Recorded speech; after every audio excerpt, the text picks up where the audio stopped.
ಪಂಚಮಸಾಲಿ ಸಭೆ ಇವತ್ತು ನಡೆದಿದೆ, ಸ್ವಲ್ಪ ಗೊಂದಲ ಆಗಿದೆ. ಪತ್ರಿಕೆಯಲ್ಲಿ ನೋಡಿದ್ದೇನೆ, ಇನ್ನೂ ಹೆಚ್ಚು ಮಾಹಿತಿಯನ್ನು ಪಡೆದುಕೊಂಡು ಆಮೇಲೆ ಅದಕ್ಕೆ ಪ್ರತಿಕ್ರಿಯೆ ನೀಡ್ತೇನೆ.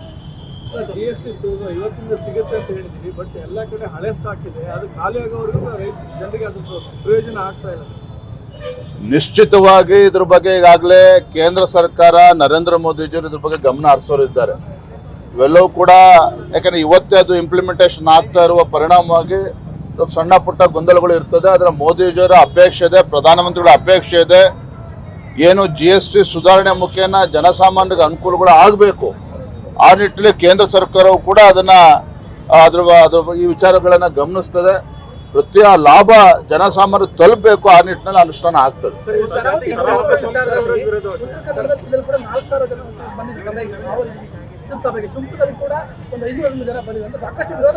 ಏನು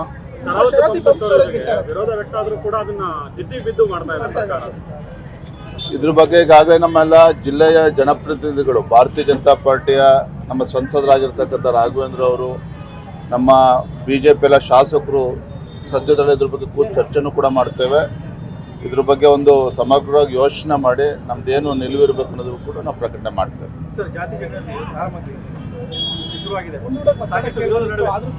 ಜಾತಿ ಜನಗಣತಿ ಈಗಾಗಲೇ ರಾಜ್ಯ ಉಚ್ಚ ನ್ಯಾಯಾಲಯದ ಮೆಟ್ಟಿಲನ್ನು ಕೂಡ ಏರಿರುವಂಥದ್ದು. ಇವತ್ತು ಕೋರ್ಟ್ನಲ್ಲಿ ಕೂಡ ಮ್ಯಾಟ್ರ್ ಬರ್ತಾ ಇದೆ.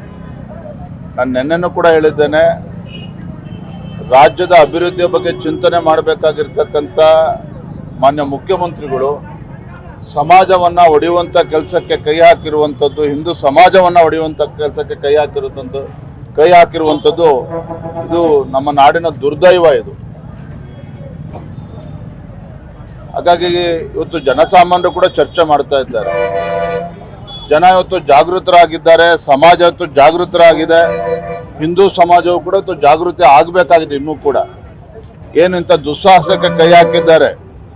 ಇವತ್ತು ರಾಜ್ಯ ಸರ್ಕಾರಕ್ಕೆ ಜಾತಿ ಜನಗಣತಿ ಮಾಡುವ ಇವತ್ತಿಗೆ ಈ ವಿಚಾರದಲ್ಲಿ ಅವ್ರಿಗೆ ಅಧಿಕಾರ ಇಲ್ಲದೆ ಹೋದ್ರೂ ಸಹ ಈ ರೀತಿ ಒಂದು ಹುಡುಗಾಟಿಕೆ ಮಾಡ್ತಾ ಇರ್ತಕ್ಕಂಥದ್ದು ಭಾರತೀಯ ಜನತಾ ಪಾರ್ಟಿ ನಾವು ಖಂಡಿಸ್ತೇವೆ.